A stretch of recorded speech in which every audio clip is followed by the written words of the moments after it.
Good morning student, मैं Anshul sir और चल रही थी हिस्ट्री क्लास 8 की हिस्ट्री यानी इतिहास हम देख रहे थे। मैंने कहा था 6, 7, 8 की हिस्ट्री, सिविक, ज्योग्राफी हम तीनों फिनिश करेंगे जल्द से जल्द, क्योंकि वो हर कंपटीशन में भी आपको देखने को मिलती है ज़्यादातर। और क्या है, जो स्कूल में पढ़ रहा है उसके 6, 7, 8 की जो है उन्हें तो बुक पढ़नी है अपनी हिस्ट्री, सिविक, ज्योग्राफी की।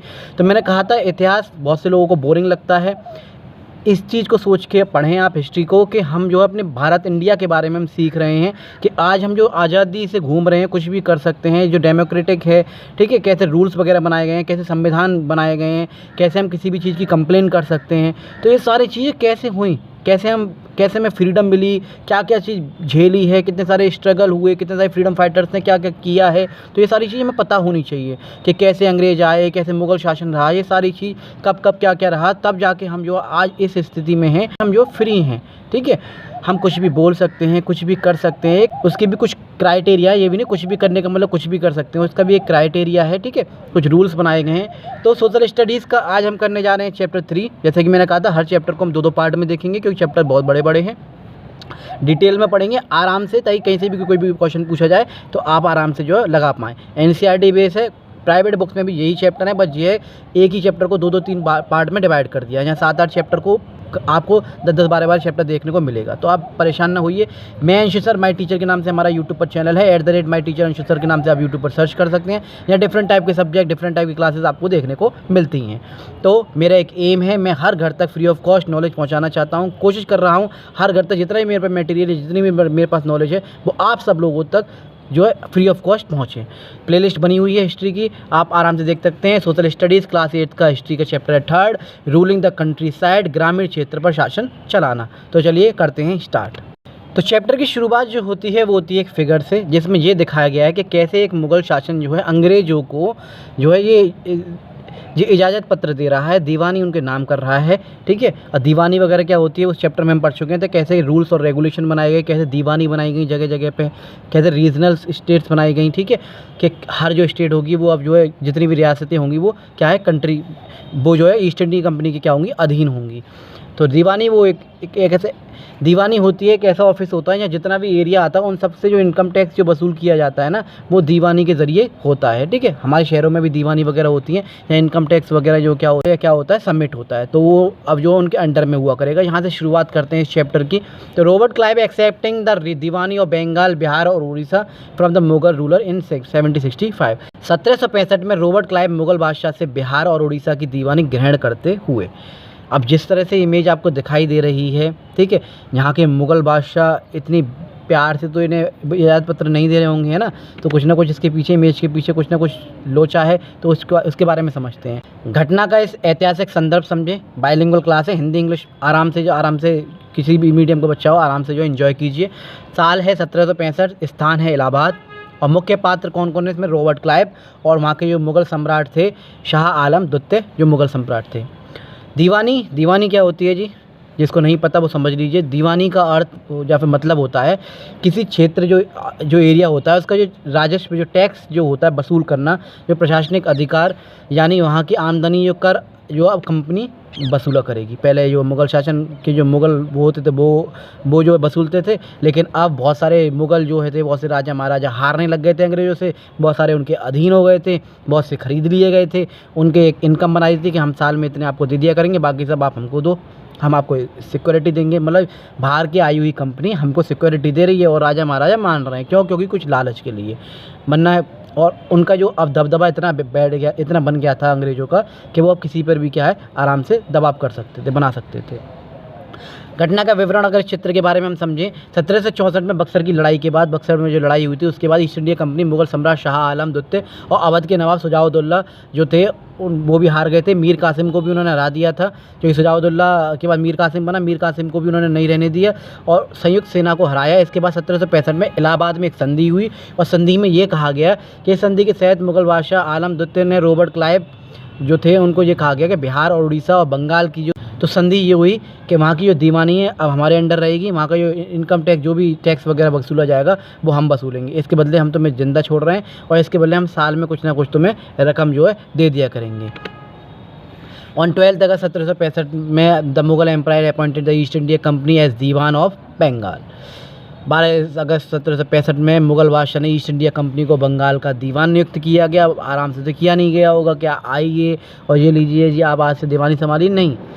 उन्होंने अटैक किया था अंग्रेज़ों ने, वो हार गए थे। उनके तहत एक संधि हुई, क्यों डायरेक्टली वो आई थी खाली व्यापार करने के लिए, डायरेक्टली वो रूल नहीं कर सकती थी। डायरेक्टली रूल करती तो पूरी कंट्री भड़क जाती। तो धीरे धीरे धीरे शुरुआत कर रही थी। राजा आप बने रहिए लेकिन कठपुतली वाले बने रहिए, दिखाने के लिए आप राजा हैं इन सब लोगों की प्रजा के, लेकिन आपके द्वारा हम जो है क्या है इनकम टैक्स वसूलेंगे, ठीक है, और उसका कुछ हिस्सा जो है हम साल में आपको दे दिया करेंगे। इसके बदले हम आपको ज़िंदा छोड़ रहे हैं, वरना उससे पहले बहुत सारे राजा महाराजा थे, उनको हम मार चुके हैं। आप लोग पता है, हम लोग पढ़ते हुए आ रहे हैं। ये घटना संभवतः रॉबर्ट क्लाइव के तंबू, ये जाहिर सी बात है ये इमेज जो है किसी पेंटर ने बनाई गई। मैंने क्या कहा था, जो पेंटर हों या राइटर हों उन्हीं के हिसाब से लिखेंगे जो चीज़ वहाँ पे हो रही है, उनके अगेंस्ट नहीं लिख सकते, लिखेंगे तो मारे जाएंगे। रॉबर्ट क्लाइव के तंबू में सीमित ये जो घटना हुई होगी ना, जो रॉबर्ट क्लाइव के तंबू में ही हुई होगी, लेकिन दिखाया ऐसा गया है इमेज के थ्रू कि उन्होंने अपनी इच्छा से उन्हें दिया गया कि अंग्रेज आए थे, हमने कहा कि आप बहुत पढ़े लिखे हैं, आप जो इनकम टैक्स को संभालिए, हम पे संभाला ही नहीं जा रहा है। तो रॉबर्ट क्लाइव के तंबू में सीमित लोगों की मौजूद में हुई थी, लेकिन एक चित्रकार द्वारा भव्य समारोह के रूप में ये चीज़ दर्शाई गई है। ये चित्र उस कलाकार ने बनाया है, ये चित्र जो आपको दिखाई दिया अभी, ये चित्र उस कलाकार ने बनाया है जो कि रॉबर्ट क्लाइव की लाइफ में जितने भी इंसिडेंट वगैरह होते थे ना, उनकी पेंटिंग बनाया करता था। तो हमेशा चाहता है इंसान कि मेरी जो बढ़ाई हो वो एक बहुत अच्छी तरीके से हो, तो पेंटर ने इस प्रमुख घटना को उस हिसाब से जो बनाया गया है। बंगाल की दीवानी प्राप्त होना तो इस तरह से मान लीजिए अंग्रेज़ों के हाथों जो है क्या कहते हैं ना, मोती लग गया हो। अत्यंत महत्वपूर्ण और ऐतिहासिक उपलब्धि थी। अब क्या है, जो बाहर से जो ब्रिटेन वगैरह से जो सोना चांदी लेके आ रहे थे, यहाँ से सामान के बदले सोना चांदी देते थे और यहाँ से जो है सामान ले जाते थे। अब उन्हें उसकी भी ज़रूरत नहीं है, तो यहाँ से वो कर वसूल रहे थे, पैसे यहाँ आ ही रहे थे, तो यहीं के यहीं पैसे भी आ रहे थे, यहीं के यहीं पैसे लौटा देते थे और सामान खरीद लेते थे। तो the grant of Deewani clearly was one such event in British imagination. अब सोचिए, एक बाहर की कंपनी अगर हमारे देश में आके वहाँ के जो टैक्स को वसूलने लग जाए, तो सोचिए वो तो भाई अरबपति हो गई ना, सब कुछ उसके अंडर में आ गया। फिर तो उसे बाहर से जाने पैसा लाने की ज़रूरत ही नहीं है। अब मान लीजिए मैं अगर बाहर कंट्री में जाऊँ और वहाँ के जो है टैक्स वसूलने की जिम्मेदारी मुझे मिल जाए, तो मज़े आ जाएंगे, है कि नहीं। तो यही उन लोगों ने किया। दीवानी मिलने के बाद ईस्ट इंडिया कंपनी अपने नियंत्रण वाले क्षेत्रों के आर्थिक शासक बन गई। अब वो पूरी तरह से शासन कर रही थी। अब उनके पॉलिटिकल पावर भी उनके हाथ में थी, राजा महाराजा उनके अंडर में थे, दूसरी बात सेना उनके हाथ में थी, पैसे उनके हाथ में थे, पावर उनके हाथ में थी, और जो वहाँ पे रोज़मर्रा जो लोग वगैरह लगे हुए थे वो भी उनके अंडर में काम कर रहे थे। तो अब उस क्षेत्र में जो उसने जो क्षेत्र का प्रशासन चलाने और आमदनी बढ़ा, अब उसे एक ज़रिया ढूंढ रहा था, एक ऐसा तरीका ढूंढ रहा था कि बस जो है उसकी आमदनी बढ़ती चली जाए और प्रशासन जो है धीरे धीरे क्या होता चला जाए। As Diwan the company became the chief financial administrator of the territory under its control. Now it had to be think of administrating the land and organising its revenue resources. The company begins, the Diwan में आगे पढ़ेंगे, company दीवान बन गई। This had to be done in a way that could yield enough revenue to meet the growing expense of the company, ताकि बढ़ते खर्च पूरे हो सकें। साथ ही एक व्यापारिक कंपनी होने के नाते उन्हें ये भी ध्यान रखना था कि हम एक व्यापारिक कंपनी है और बाहर से आए हुए हैं, ठीक है, यहाँ के नहीं हैं। तो ध्यान रखना था कि जो ज़रूरत की चीज़ थी, जो खरीद और बिक्री हो रही थी, उनमें कोई रुकावट ना आए और धीरे धीरे क्षेत्र की बढ़ोतरी हम करते जाएँ और धीरे धीरे प्रशासन करते जाएँ और धीरे धीरे कब्जा हम करते जाएँ, कब्जा भी बढ़ाते जाएँ इंडिया में, और जो हम यहाँ लेन देन कर रहे थे वो भी चलता रहे, है ना।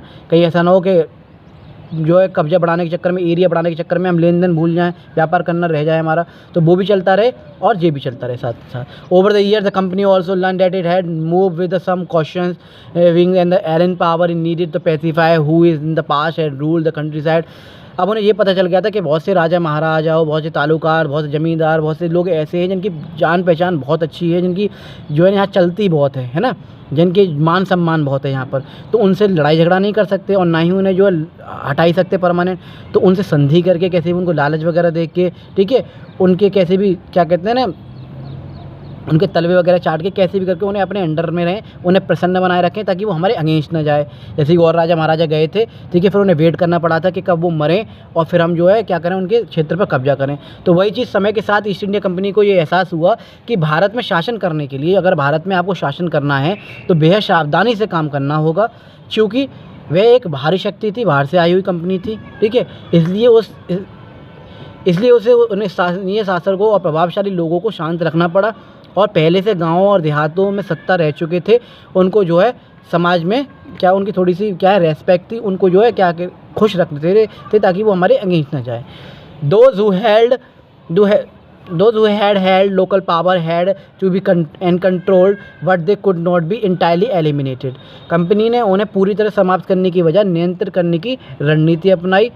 इस अध्याय में ये समझाया जाएगा कि कंपनी के ग्रामीण क्षेत्रों को किस प्रकार से उपनिवेश बनाया।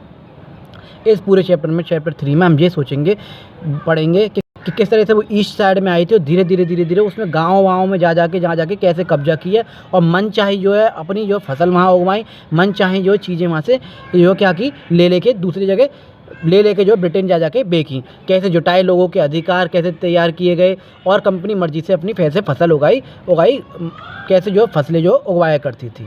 नेक्स्ट आगे देखेंगे, the company had become the diwan but it is still itself primarily as trader। It wanted to a large revenue income but was unwillingly to set up any regular system assessment and collection। East India company 1765 में दीवान बनने के बाद भी खुद को व्यापार company ही मानती थी, एक व्यापारी ही मानती थी, क्योंकि यहाँ आई तो व्यापार करनी ही थी ना, लेकिन कोइंसिडेंटली किसी न किसी तरीके से वो धीरे धीरे क्या है कब्जा करने लग गई, लोगों का उन्हें जो सहारा मिलने लग गया, राजा महाराजा खरीदे बेचे जाने लग गए, कठपुतली की तरह वो काम करने लग गए बेवकूफ़ों की तरह, और धीरे धीरे उनका कब्जा बढ़ता चला गया। वह ज़्यादा से ज़्यादा यहाँ से सिर्फ जो है पैसे हड़पना चाहते थे, पैसा वसूलना चाहते थे, कर वसूलना चाहते थे, ताकि उनकी जो व्यवस्था जो है बनाए रखे, लेकिन फिर भी जो कहीं ना कहीं वो हिचकिचा रहे थे रूल करने में। The effort was to increase the revenue as much as it could be, fine cotton and silk cloth as cheaply as possible। Within the 5 years, the value of goods bought the company in Bengal doubled। Before the 1765, the company had purchased goods in India by importing the gold and silver from Britain। जैसा कि मैं आपको बता चुका हूँ, उसका उद्देश्य था कि कम लागत पर अच्छे से अच्छे यहाँ पे कपड़े खरीदें, ठीक है, और ज़्यादा राजस्व वसूल करें, ठीक है। इसके चलते बंगाल की अर्थव्यवस्था पर बहुत बुरी तरह से असर पड़ा, क्योंकि खरीदना तो बहुत कम पैसों में चाह रहे थे और टैक्स पूरा वसूल रहे थे। तो 5 साल में कंपनी की जो है ख़रीदारी तो दोगुनी हो गई कि ज़्यादा से ज़्यादा हमें माल चाहिए। लेकिन क्या हुआ, और वहाँ से सोना चांदी आ नहीं रहा था। लोग तो खुश थे कि सामान के बदले में सोना चांदी मिल जाता था तो इनकम हो जाती थी उनकी, और सोना चांदी आ नहीं रहा था। वो बस नगद में पैसे दे देते थे कि लो भाई अपने सामान की कीमत इतनी है और देना हो तो दो, हम ही व्यापारी हैं, तो हमें देना पड़ेगा राजी को राजी, और कोई कंपनी है नहीं, हमारे यहाँ शासन चल रहा है, ना हमारी कोई कंपनी आ सकती है क्योंकि ना अच्छा खासा कब्जा कर लिया था, इतने में लेंगे। तो यही कारण था कि जो है धीरे क्या है पैसे निर्यात होता चला गया और सोना चांदी वहाँ से आना बंद हो गया और अर्थव्यवस्था वहाँ की बंगाल की क्या है पूरी तरह से अर्थव्यवस्था हो गई। कारीगरों और किसानों पर इसका गहरा असर पड़ा, उन्हें जबरन कम कीमत पर जो सामान बेचना पड़ता था। Soon it was clear the Bengal economy was facing a deep crisis. Artisans were deserting villages since they were being forced to sell their goods to the company at low prices। Peasants were unable to pay the due that were being demanded from them, ठीक है। Artisanal production was in decline and agricultural cultivation shown a sign of collapse। वे गांव छोड़ने लगे, लोग जो वहाँ के धीरे धीरे गांव छोड़ने लगे, उत्पादन गिर गया, खेती बर्बाद होने लग गई। 1770 के भयानक अकाल के बाद 1770 में एक बहुत बड़ा अकाल पड़ा, 1 करोड़ लोग मारे गए, यानी लगभग 1/3 जनसंख्या हमारी भारत की क्या हो गई थी, फिनिश हो चुकी थी, ख़त्म हो गई थी। जैसे कि अभी कोरोना वायरस आया था, करोड़ों लोग मारे गए, इसी तरह से अकाल पड़ा था। अब एक फिगर दे रखा है आपको इसमें एनसीईआरटी में, वीकली मार्केट इन मुर्शिदाबाद इन बंगाल, ठीक है। बंगाल में एक मार्केट लगता था मुर्शिदाबाद में। Peasant and artisans from rural areas, जो लोग वहाँ जगह से गाँव से लोग वहाँ आते थे अपना सामान ले लेके, एक जैसे आप बोलते हैं ना पेठ वगैरह या बाज़ार वगैरह या मंगल बाज़ार वगैरह जाके, आपके यहाँ कोई भी डे चलता होगा, वहाँ एक बाज़ार लगता है, वहाँ से लोग आते हैं, सामान बेचते हैं और अपनी ज़रूरत की चीज़ें वहाँ से खरीद कर ले जाते हैं। तो केम टू वीकली, हर हफ्ते वहाँ लगता था, जैसे हाट बोलते थे, to sell their goods why and they needed. This markets were badly affected during the times of economic crisis. जब अर्थव्यवस्था जो गड़बड़ा गई तो जो इस मेले में भी जो क्या देखने को मिला, मेले पर भी क्या हुआ, इन बाज़ारों पर भी क्या हुआ, गहरा प्रभाव उसका पड़ा था। मुर्शिदाबाद बंगाल के साप्ताहिक हाटों में ग्रामीण किसान और कारीगर नियमित रूप से अपनी वस्तुएं बेचने और ज़रूरी चीज़ें खरीदने आते थे। आर्थिक संकट के समय इन बाज़ारों पर गहरा प्रभाव पड़ा, जिससे ग्रामीण अर्थव्यवस्था पर भी असर पड़ा। जैसे कि चित्र 2 का एक एक्सप्लेनेशन अगर आप पढ़ें तो यहाँ से स्क्रीनशॉट ले सकते हैं। मुर्शिदाबाद का साप्ताहिक हाट एक बाज़ार होता था, ऐसा बाज़ार होता था जो हफ्ते में एक बार लगता था। यह ग्रामीण अर्थव्यवस्था का अहम हिस्सा था। यहाँ किसान अपनी उगाई हुई फसलें जैसे अनाज सब्जियाँ बेचने आते थे। कारीगर जैसे बुनकर, बुड़ाई, ठीक है, बढ़ई वगैरह जो थे, लोहार वगैरह थे, वो अपने कपड़े, औजार वगैरह, बर्तन वगैरह ये बेचने आते थे और यहाँ से अपनी चीज़ों की जो ज़रूरत की चीज़ें थी एक दूसरे से एक्सचेंज करके सामान लेके खरीदते थे और उन्हें दे जाया करते थे। आर्थिक संकट का प्रभाव क्या पड़ा उन लोगों पर? जब कोई आर्थिक संकट कभी कहीं पे भी अगर पड़े, आर्थिक संकट इकोनॉमी, जैसे आजकल जो बेरोज़गारी बहुत चल रही है, लोगों के पास जो है क्या है, जॉब तो है नहीं और प्राइवेट गवर्नमेंट जॉब तो है नहीं और प्राइवेट जॉब की भी लाले पड़ रहे हैं। जो जिसको मिली हुई है वो टिका हुआ है, वरना कोई छोड़ना नहीं चाहता और लोगों को नया कोई लगा नहीं चाहता। यहाँ 10,000 रुपये एक इंसान को वहाँ मिलते थे, आज 10,000 रुपये में इंसान 3-3 लोग लगे हुए हैं, क्योंकि बेरोज़गारी इतनी है तो हाँ कर देते हैं कि भाई कैसे न कैसे कुछ तो मिले। ऐसी स्थिति जो होती है वो आर्थिक संकट वाली स्थिति होती है, तो किसानों और कारीगरों की आय घट जाती थी, लोगों की खरीदारी की क्षमता कम हो जाती थी। कोई भी बेरोजगारी, पैसे नहीं है तो खरीदेगा क्या इंसान, इसलिए हाट में व्यापार कम हो जाता था, इसलिए हाट की रौनक घट जाती थी और पूरा ग्रामीण क्षेत्र से प्रभावित होता था। तो इस चैप्टर 3 में शुरुआत में ना आपको थोड़ी जगह के पॉइंट दिखाई देंगे। जैसे एक मार्केट का जो चित्र दिखाया गया है, एक रॉबर्ट क्लाइव के बारे में बताया गया, कैसे दीवानी उनके हाथ आई, कैसे जो है यहाँ से कर वसूलना उन्होंने शुरू किया और यहाँ पे इनकम कैसे कैसे डाउन हो गई।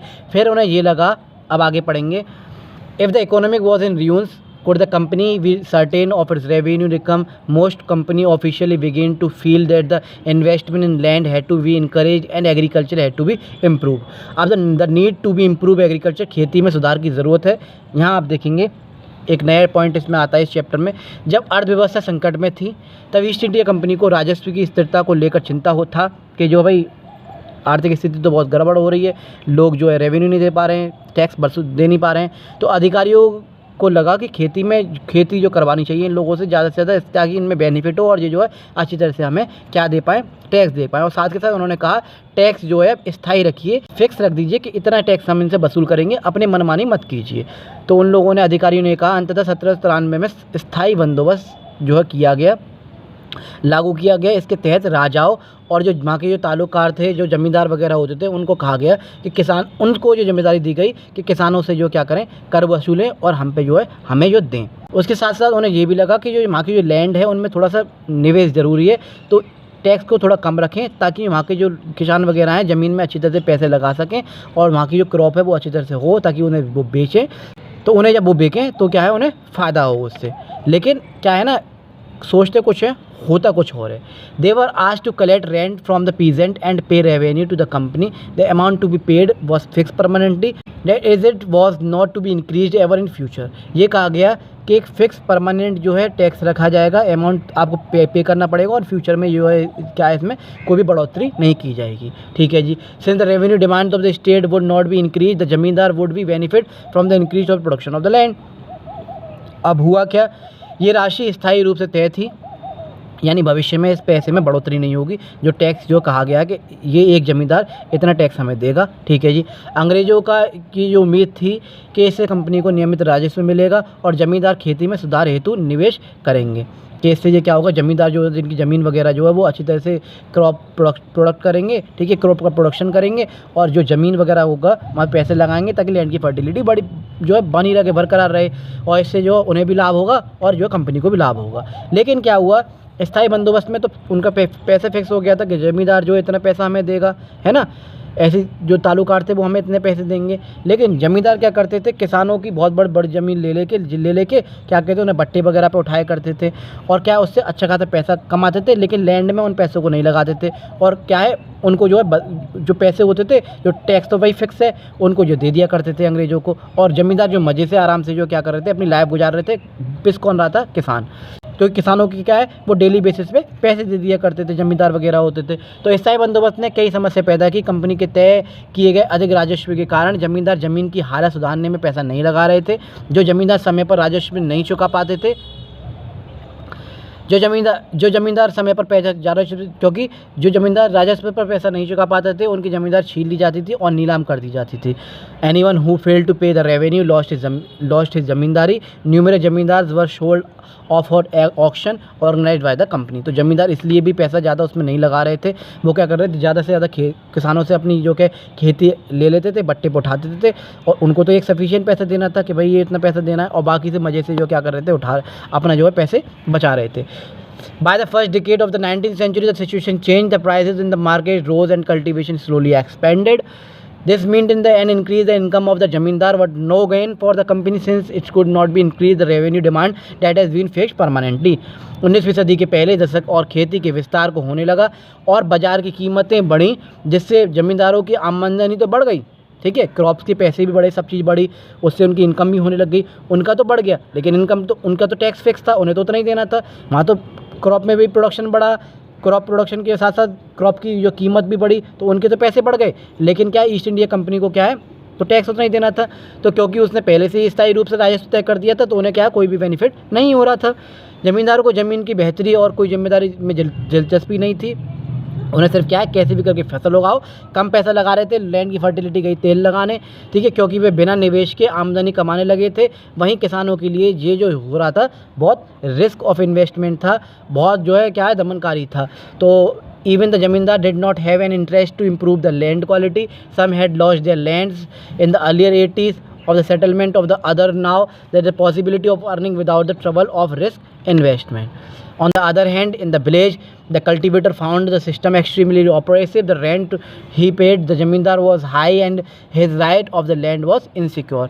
उन्हें ज़मीन पर अधिकार नहीं था, ठीक है, और भारी लगान चुकाने के लिए उन्हें अक्सर जो है महाजनों से पैसे लेने पड़ते थे। ज़मींदार जो महाजन वगैरह होते थे बड़े बड़े, उनसे किसान पैसे लेते थे कि कैसे भी हम फसल वगैरह उगाएं और साथ कैसे कुछ बेनिफिट मिले तो इनके पैसा भी हम चुका देंगे। तो इस तरह से क्या है, बहुत बुरी हालत जो किसानों की उस टाइम हो रही थी। यदि वे लगान नहीं चुका पाते तो उन्हें जो है क्या है, उनकी जो पुश्तैनी ज़मीन जो थी वो छीन ली जाती थी। एक फिगर आपको दे रखी है इसमें 3, चार्ल्स कॉर्नवालिस की, वो the governor general of the Bengal when the permanent settle was introduce. ये परमानेंट सेटलमेंट जब स्थायी बंदोबस्त जो है ये लागू किया गया था, जब ये गवर्नर जनरल थे, ठीक है, बंगाल के, ये व्यवस्था 1793 में शुरू की गई थी, जिसमें ज़मींदारों को जो है भूमि का मालिक माना गया था, मानकर उनसे तय लगान जो लेने के लिए कहा गया था कि इतना लगान हम लिया करेंगे। लेकिन इसका उद्देश्य ये था कि निश्चित जो है एक फिक्स जो है हम जो है राजस्व जो कर जो है वसूल करेंगे। कॉर्नवालिस ने इसे जो है लागू किया था। एक जो है इसमें सोर्स भी दे रखा है, डॉक्यूमेंट जो हमें मिलते हैं, पहले डायरी वगैरह या लिखे हुए पन्ने वगैरह मिलते हैं, तो वहाँ से एक स्रोत मिला है जिसमें कहा गया है बंगाल की रियायत जो थी धीरे छोटी छोटी, उसे कॉलब्रुक का कथन है। क्या इसमें कहा गया, आप स्क्रीनशॉट ले सकते हैं। बंगाल के बहुत सारे गाँव में कई ताकतवर रियायत जो खुद खेती नहीं करते थे, वे औरों से जो पट्टे पर उसे ज़मीन दे देते थे और उनकी भारी लगान वसूल करते थे। 1868 में जो है एस.टी. कॉलब्रुक ने इन काश्तकारों की स्थिति इन शब्दों में वर्णन की है। बटाई की भारी शर्तों और मवेशियों, बीज, आजीविका व कर्जों के बदले बेगारी के दवे ये काश्तकार खुद को कर्ज से कभी बाहर नहीं निकाल पाएंगे। जब उन्हें जीने का भी पूरा नहीं मिलता तो ऐसे भयानक हालात में वे दिल लगाकर कैसे काम कर सकते हैं, और उन्हें अपनी हालत सुधारने का कोई उन्हें उम्मीद नहीं दिखाई दे रही है। हो सकता है वो कहीं ऐसे ही जो है तड़प कर मारे न जाएं। किसानों की बहुत बुरी हालत है। ज़मींदार तालुकार जो है आराम से मज़े ले रहे हैं और कुछ ज़मींदार तालुकार और भी पिस रहे हैं, क्योंकि उनका लगान इतना है कि वो उन ज़मीन से नहीं निकाल पा रहे। अंग्रेज उन पर पूरी तरह से हावी हैं, तो इन लोगों की शायद ही कभी तरक्की हो पाए। तो एक सोर्स मिलता है, उन्होंने लिखा है ये चीज़, ठीक है। एक कीवर्ड आता है महाल। महाल जो है एक डॉक्यूमेंट कहते हैं, ब्रिटिश राजस्व दस्तावेजों में महाल एक राजस्व इकाई थी। ये गांव या गांवों का एक सामूहिक जो है होती थी। महाल आमतौर पर एक गांव होता था, लेकिन कभी कभी कई गाँवों के समूह को भी मिला के महाल कह देते थे। ये एक ऐसा इलाका होता था जिससे एक निश्चित रकम जब लगान जो है वसूल करना होता था। हर महाल में एक ये दर्ज होता था कि किस ज़मींदार पर, किस ज़मीन के मालिक पर कितनी ज़मीन है, ठीक है, वहाँ जो किसान कौन सी खेती करता है, वहाँ से उसे कितनी जो है खेती में से जो पैसे आते हैं, और ऐसे सरकार को कितना जो है कर जो है मिलता है। ये सारी चीज़ उस पर क्या है जो है लिखी होती थी। By the early 19th century many of the company official were convinced that the system of revenue had to be change. उन्हें लगा कि लगान का जो तरीका है वसूलने का वो थोड़ा चेंज करना चाहिए हमें, ठीक है, ताकि इससे जो क्या हो, लोगों को जो नुकसान ना हो और किसानों की जो हालत है उसमें थोड़ा सुधार आए। तो 19वीं सदी की शुरुआत में ईस्ट इंडिया कंपनी ने कई अधिकारियों को लगा कि राजस्व व्यवस्था में बदलाव जरूरी है, क्योंकि स्थायी बंदोबस्त के शासन और व्यापार से जो पूरी तरह से ईस्ट इंडिया कंपनी का खर्चा नहीं निकल पा रहा है। इसलिए उद्देश्य 1822 में अंग्रेज अधिकारी हॉल्ट मैकेंजी, याद रखना हॉल्ट मैकेंजी ने जो है उत्तर पश्चिमी, जो कि आज के टाइम में भारत का उत्तर प्रदेश है, के लिए महालवारी बंदोबस्त नामक एक नई व्यवस्था शुरू की गई। कौन सी महालवारी व्यवस्था एक शुरू की गई। मैकेंजी का मानना था कि गांव के जो उत्तर भारतीय हमारा जो समाज है एक महत्वपूर्ण संस्था है और उसे संरक्षित जो किया जाना चाहिए। उसके आदेश पर जो कलेक्टरों ने गाँव का सर्वेक्षण कर खेतों और खेतों की माप की गई, गांव की परंपराओं को दर्ज किया गया, प्रत्येक गांव में जा जाकर जो है महाल से प्राप्त होने वाले अनुमानित राजस्व की गणना की गई। Under this direction collector went from the village to village, inspecting the land, measuring the field and recording the custom and rights of the different groups. The estimated revenue of each plot within the village was added up to calculate the revenue that each village mahal had to be pay. राजस्व को स्थायी रूप से तय नहीं किया गया। अब कहा गया कि अब कोई राजस्व तय नहीं है, बल्कि उसमें जो समय समय पर आपको संशोधन देखने को मिलेंगे। राजस्व वसूली की जिम्मेदारी ज़मींदार की बजाय अब गांव के मुखिया को दी गई थी, कि गांव का मुखिया ज़्यादा अच्छी तरह से जानता है। ज़मींदार जो है क्या करता है, प्रेशर डालता है किसानों पर। गांव का मुखिया ऐसा नहीं करेगा। गांव का मुखिया जो है मुखिया होता है, सबकी देखरेख करता है, उस पर अच्छी तरह से सबको क्या है ध्यान रहता है कि कौन सी किसी ज़मीन है। तो गांव के मुखिया अब जो है मेन था यहाँ पे। इस नई व्यवस्था में माहलवारी बंदोबस्त, इसी को ये माहलवारी बंदोबस्त कहा गया। एक नई व्यवस्था जो आपके सामने आई है, एक्सप्लेन इन शॉर्ट आपको दे रखा है। 1822 में अंग्रेज अफसर हॉल्ट मैकेंजी ने उत्तर भारत, जो कि आज वर्तमान में उत्तर प्रदेश है, इसमें जो एक जो माहलवारी बंदोबस्त नाम की एक राजस्व लागू शुरू की गई। इसमें क्या गया, मुख्य बिंदु आप देख सकते हैं, गांव-गांव जाकर ज़मीन की जांच की गई, माप की गई, गांव के कुल अनुमति राजस्व की गणना की गई। ये राजस्व स्थायी, इसमें जो है राजस्व स्थायी नहीं था। लगान जो कभी भी कितना भी बढ़ाया जा सकता है, घटाया जा सकता है। राजस्व वसूली की जिम्मेदारी ज़मींदार की बजाय अब गाँव की मुखिया को दे दी गई थी। ये व्यवस्था कंपनी की बढ़ती पैसों की ज़रूरत और ध्यान में रखकर बनाई गई थी, ताकि ज़मींदार जो पैसे हड़प रहे थे बीचों बीच में, ठीक है, किसान तक डायरेक्टली पैसे जितने आने चाहिए थे उन लोगों तक नहीं पहुँच पा रहे थे। तो मुखिया के जरिए उन्होंने क्या किया, घर घर जाकर किस पे कितनी ज़मीन है, किसका कितना खेत है, कितनी यहाँ फसल होती है, कितने पैसे यहाँ से लिए जाते हैं, क्योंकि मुखिया को जो है सब चीज़ ज़्यादा जानकारी रहती है गांव के बारे में, तो ताकि कर ज़्यादा वसूला जा सके। अगर आमदनी कम हो रही है तो उसके हिसाब से, ज़्यादा हो रही है तो उसके हिसाब से। फिगर है आपकी थॉमस मुनरो, जो कि गवर्नर थे मद्रास के, 1819 से लेकर 26 तक रखे। अब जो साउथ, जो नीचे की तरफ मद्रास था, साउथ इंडिया जो हम आज बोलते हैं, उसके बारे में आपको दे रखा है। वहाँ भी एक नई व्यवस्था बनाई गई, द मुनरो सिस्टम, ठीक है, मुनरो के द्वारा बनाई गई थी। इसलिए in this British territory in the south there was a similar move away the ideas permanent settlement. The new system that was devised came to be known as ryotwar or ryotwari. British शासन के दौरान दक्षिण भारत में स्थायी बंदोबस्त के स्थान पर एक नई भू राजस्व प्रणाली अपनाई गई, जिसे रियायतवारी व्यवस्था कहते थे। इसकी शुरुआत कैप्टन अलेक्जेंडर रीड ने टीपू सुल्तान से युद्ध के बाद कंपनी के अधीन अपने क्षेत्रों में कर दी थी। बाद में टॉमस मुनरो ने इस व्यवस्था को एक और विकसित रूप दिया। धीरे धीरे ये पूरी दक्षिण भारत में लागू कर दी गई। Subsequently adopted by the Thomas Munro, this system was gradually extended all over the South India। इसमें प्रणाली में क्या था, क्या जो है इसमें लागू किया गया था, ज़मीन के सीधे मालिक जो है किसान रियायत माने जाते थे। इसमें जो ना ज़मींदार जो है मालिक था, उसे क्या मतलब है, बट्टे पे ज़मीन उठाने का मतलब ये तो ना कि तुम्हारी ज़मीन हो गई ना, मुखिया कोई मालिक था, जो किसान है वही इसमें मालिक होगा। डायरेक्टली जो कर वसूल किया जाएगा, लगान वसूल किया जाएगा, वो डायरेक्टली किसान से किया जाएगा। ये साउथ इंडिया में जो है मुनरो सिस्टम जो स्टार्ट हुआ था। किसान सरकार को सीधे लगान चुकाते थे, कोई ज़मींदार बीच में नहीं था, कोई मुखिया बीच में नहीं था। ये व्यवस्था किसानों पर सीधा नियंत्रण स्थापित करने और राजस्व संग्रहण को आसान बनाने के लिए एक उद्देश्य से लाई गई थी। Read and Munro left that in the south there were no traditional zamindari, the settlement they argued had to be made directly with the cultivator ryots who had tilled the land for generation. Read और Munro का मानना था कि दक्षिण भारत में परंपरागत जमींदार नहीं थे, इसलिए वहाँ का राजस्व सीधे किसानों रियायतों को से वसूल किया जाना चाहिए, ठीक है। उनका तर्क था कि ये किसान पीढ़ियों से ज़मीन जोतते आ रहे हैं, इसलिए उनका सार्वजनिक सर्वेक्षण किया जाना चाहिए। मुनरो का विचार था कि अंग्रेजों को जो है किसानों की रक्षा पिता की तरह करनी चाहिए। रियायतवाड़ी व्यवस्था के अगर मुख्य बिंदु हम देखें, किसान रियायत का ज़मीन यानी स्वयं जो मालिक होगा, ठीक है, राजस्व सीधे किसान से वसूला जाएगा, कोई ज़मींदार बीच में नहीं होगा। कर की राशि ज़मीन की उपज और उपज की क्षमता के आधार पर तय की जाती थी।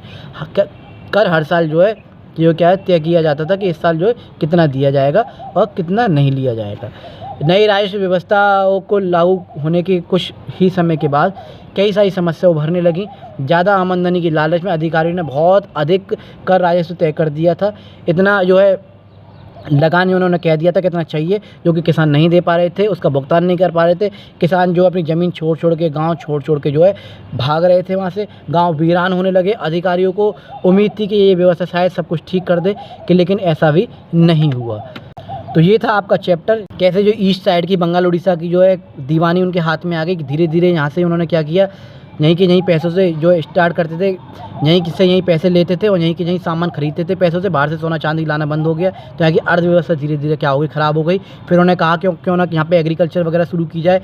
एग्रीकल्चर में भी इन्होंने धीरे धीरे इतना लगान वसूल कर लिया कि हालत ख़राब होने लगी लोगों की। इसमें हमने बहुत सारे जो है क्या सिस्टम देखे, ठीक है, मुन्नो सिस्टम देखा, स्थायी बंदोबस्त देखा, राजस्व किस तरह से वसूला, ये सारी चीज़ हमने स्टार्टिंग में पॉइंट में पढ़े।